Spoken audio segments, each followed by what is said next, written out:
warahmatullahi wabarakatuh. Perkenalkan, nama saya Riki Negara. Di sini saya akan mewawancarai salah satu mahasiswa Yayan Bone atas nama Kak Wahyu Ramadan. Untuk mempersingkat, saya langsung bertanya kepada kakak. Pertanyaan pertama yaitu, pernahkah kakak mendengar kata karya tulis ilmiah? Ya, untuk seorang mahasiswa pastinya kita tidak luput yang namanya karya tulis ilmiah.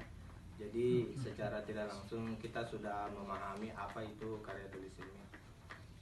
Selanjutnya yaitu, pernahkah kakak membuat sebuah karya tulis ilmiah?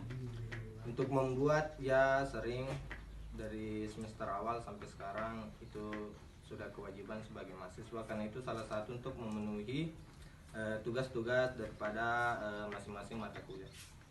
Selanjutnya yaitu, dalam penulisan karya tulis ilmiah ini, adakah kendala-kendala yang pernah kakak dapatkan?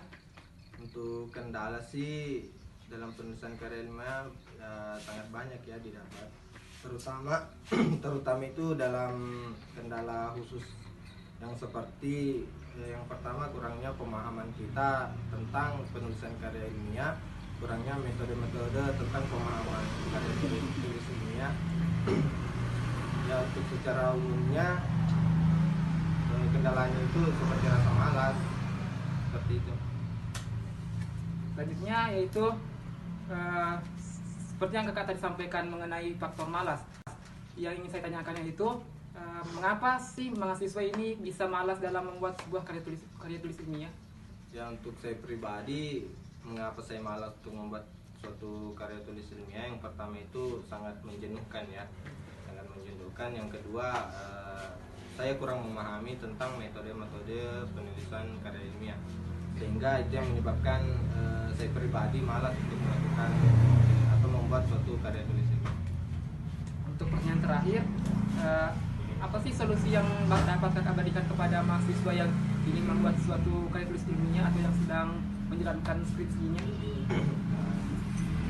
Untuk pesan dari saya, terutama saya dari semester akhir ya, jangan pernah bosan untuk belajar mengenai metode penulisan karya ilmiah, karena penulisan karya ilmiah itu sangat penting, apalagi ketika nanti kita setelah sampai di jenjang semester akhir, itu sangat berpengaruh karena kita akan dihadapkan dengan draft maupun skripsi. Sebelumnya terima kasih Kak atas waktunya. Jadi itulah sedikit penyampaian dari wawancara saya. Sekian dan terima kasih. Assalamualaikum warahmatullahi wabarakatuh. Assalamualaikum warahmatullahi wabarakatuh. Perkenalkan, nama saya Nur Anissa.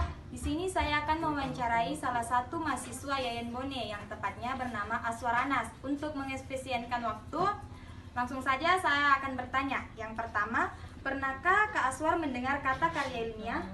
Ya, pernah. Coba deskripsikan menurut Kak Aswar apa itu karya ilmiah? Ya, sejatinya karya ilmiah adalah karya yang dibuat untuk menyelesaikan permasalahan dengan landasan dan metode ilmiah. Seperti itu. Pernahkah Kak Aswar membuat karya tulis ilmiah? Ya, pernah. Tentunya seorang mahasiswa seringkali diperhadapkan dengan tugas-tugas yang bersifat karya tulis ilmiah, contoh makalah, dan tentunya akan berhadapan dengan skripsi nantinya di akhir. Selanjutnya, dalam penulisan karya tulis ilmiah tentunya Kak Aswar menemukan kendala. Coba Kak Aswar kemukakan apa saja yang menjadi kendala dalam penulisan karya tulis ilmiah. Ya, seringkali kita diperhadapkan dengan beberapa kendala.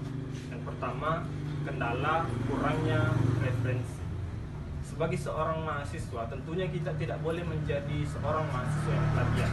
Nah, makanya kemudian orisinil suatu karya ilmiah harus dibarengi dengan referensi yang jelas. Tidak langsung kemudian meng-copy paste dari internet. Nah, ini seringkali disebut dengan plagiarisme. Nah, apalagi sekarang itu sudah ada aplikasi untuk mengecek plagiat-plagiat seperti itu. Jadi sebagai seorang mahasiswa, kita harus punya referensi yang kuat. Yang kedua, penggunaan bahasa yang baku, karena seringkali sebagai seorang mahasiswa apalagi yang tinggal di daerah, kita seringkali diperhadapkan dengan kosakata bahasa Indonesia yang kurang, artinya kosakata kita masih minim lah. Jadi meramu sebuah kalimat itu seringkali terjadi kesalahan-kesalahan yang kemudian menjadi kendala-kendala yang saya hadapi ketika membuat karya tulis ini. Seperti itu. Selanjutnya untuk pertanyaan yang terakhir, solusi yang dapat Kak Aswar berikan kepada seseorang, khususnya para mahasiswa yang ingin membuat karya tulis ilmiah? Ya, solusinya adalah satu, perbanyak bacaan, rabun perpustakaan, sering makmurkan perpustakaan seperti halnya Anda memakmurkan masjid. Jadi artinya perpustakaan ini adalah jendela dunia, makanya kemudian ketika bacaan kita banyak, otomatis kosakata kita akan banyak, referensi kosakata kita akan banyak. Dan yang kedua, referensi teori yang kemudian bisa kita jadikan landasan sebuah penelitian untuk memecahkan permasalahan tersebut akan bervariatif dan semakin banyak. Seperti itu. Terima kasih atas waktunya yang telah Kakak berikan. Mungkin hanya itu saja yang bisa saya wawancarai dari Kak Aswar. Assalamualaikum warahmatullahi wabarakatuh. Assalamualaikum warahmatullahi wabarakatuh. Perkenalkan, nama saya Lantik, saya mahasiswa IAIN Bone. Saya bersama dengan narasumber Kak Syarif Hidayat. Untuk mengefisienkan waktu, saya langsung bertanya kepada narasumber. Pertanyaan pertama, pernahkah kakak mendengar kata karya tulis ilmiah? Ya, sering, karena kita sebagai mahasiswa itu pasti ada namanya tugas karya tulis ilmiah, seperti makalah, dan seperti yang terakhir ini tugas untuk kuliah akhir semester 8 itu skripsi. Adakah kendala yang pernah kakak alami selama pembuatan karya tulis ilmiah? Dalam pembuatan karya tulis ilmiah pasti terlalu banyak kendala yang sering dialami oleh seperti kita ini semester akhir. Yang pertama itu kita sering malas mengerjakan karya tulis ilmiah kita ini.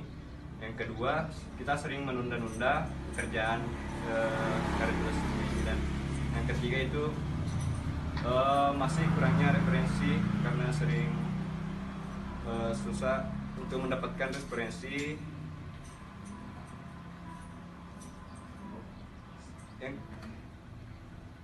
dan kurang mengetahui seluk-beluk dari apa yang kita sebenarnya teliti ini. Jadi solusi apa yang dapat kakak berikan kepada mahasiswa lain agar kedepannya dapat membuat karya tulis ilmiah dengan baik? Solusinya saya dapat berikan, yang pertama itu perbanyak referensi, yaitu membaca buku, dan sering sharing pada teman-teman atau senior-senior kita yang lebih mengerti atau lebih memahami mengenai masalah-masalah ini. Jadi begitulah dari narasumber. Jadi saya tutup dengan ucapan Assalamualaikum warahmatullahi wabarakatuh.